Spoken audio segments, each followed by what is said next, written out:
हमेशा दो बातें आती हैं, शायद आपको मालूम हो या ना हो। एक बात है कि सिद्धार्थ गौतम ने घर क्यों छोड़ा, उन्होंने प्रवज्ञा क्यों ग्रहण किया, तो उसके लिए हमारे सामने दो बातें रखी जाती है। एक तो हमने देखा अभी कि उसके सामने जो रोहिणी नदी का जो विवाद था, उसके कारण उसने सिद्धार्थ गौतम ने घर छोड़ा। एक दूसरी बात भी है जो कि हम विपश्यना में अगर जाते हैं तो गोयंका गुरु जी भी इस बात को बताते हैं, और ये बात बहुत प्रचलित है, सारे देश में इस बात को माना जाता है कि सिद्धार्थ गौतम ने 4 दृश्य देखे थे। सुना है? 4 दृश्य देखे थे सिद्धार्थ गौतम ने। पहला दृश्य देखा था, किसी बूढ़े को देखा था, फिर उसने किसी रोगी को देखा था। बूढ़ा हो जाने के बाद क्या आता है? बीमारी आता है ना, बूढ़ा होने के बाद बीमारी आता है, तो उसने किसी रोगिष्ठ आदमी को देखा। तीसरा उसने देखा किसी मृत व्यक्ति को स्मशान ले जा रहे हैं, ये तीसरा दृश्य देखा। और चौथा दृश्य देखा किसी भिक्षु का देखा। ये 4 दृश्य देखने के बाद उनके मन में एक वैराग्य भाव जागता है। उसके मन में ये जो दुनिया है उसके प्रति उसके मन में उदासीनता जागती है कि ये दुनिया बस ऐसी ही है, मैं भी एक बार बूढ़ा हो जाऊंगा, मैं भी जर्जरित हो जाऊंगा, मुझे भी व्याधि लगेगा और मैं भी मर जाऊंगा, तो मेरे जीवन का सही कल्याण किस में है? तो उसने जो चौथा दृश्य देखा था भिक्षु का, उसके ऊपर उसकी नजर ठहरती है। तो प्रश्न उपस्थित ये होता है कि हमें क्या स्वीकारना है। देखिए, हमेशा मैं एक बात कहता हूँ कि हमारा धम्म है कभी दिमाग से नहीं चलता है। धम्म की बात कभी दिमाग से नहीं चलती है, धम्म की बात हमेशा दिल से चलती है।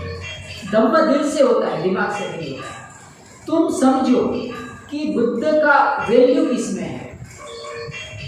बुद्ध है, उसका वैल्यू किसमें है? अगर वो रोहिणी नदी के झगड़े की वजह से उन्होंने छोड़ दिया कर, उसमें उनकी कीमत बढ़ती है कि ये 4 दृश्य देखने के बाद वो घर बार छोड़ते हैं, उसमें उनकी कीमत बढ़ती है।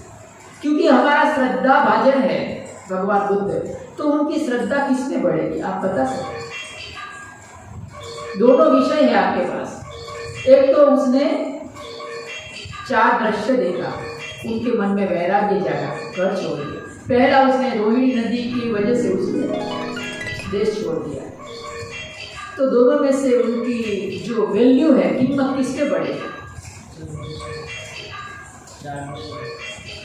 4 दृश्य में बढ़ेगी ना, कि पहले में बढ़ाएगी? अगर आप कहते हैं कि उसने झगड़े के कारण देश, तो बुद्ध का कोई वैल्यू नहीं है, बुद्ध तुच्छ हो गए। ऐसा लगता है कि बस ये झगड़े की वजह से उन्होंने घर छोड़ दिया। नहीं, ऐसा नहीं होता है। बुद्ध हमेशा महान होते हैं, एक असाधारण व्यक्तित्व होते हैं। हमको दूसरी बात क्यों मानना है? उसके विरुद्ध में कोई लोग ऐसा आर्ग्यूमेंट करते हैं कि बुद्ध उसके राजकुमार थे ना सिद्धार्थ, तो उसके घर में बूढ़ा बाप था, शुद्धोदन था, उनको देखा होगा। उसके घर में बीमार गिरते होंगे, उनको देखा होगा। फिर कोई मरा भी होगा, उनको भी देखा होगा। तो तब उसके मन में क्यों वैराग्य भाव नहीं जागा? नहीं, ऐसा नहीं होता है। हमारे अंदर कुछ जागने के लिए समय महत्वपूर्ण होता है। समझे? समय, स्थिति, घटना, व्यक्ति सब महत्वपूर्ण होता है। वो कितना भी अपने बूढ़े पिता को देखे, लेकिन उसके मन में जो क्लिक होना चाहिए वो नहीं होता है जब तक वो समय नहीं आता है। तो उसने सिद्धार्थ गौतम ने जब भी घूमने के लिए गए और उन्होंने देखा किसी बूढ़े व्यक्ति को, तो बहुत हद तक संभावना है कि उसके मन में वैराग्य भाव जागा होगा।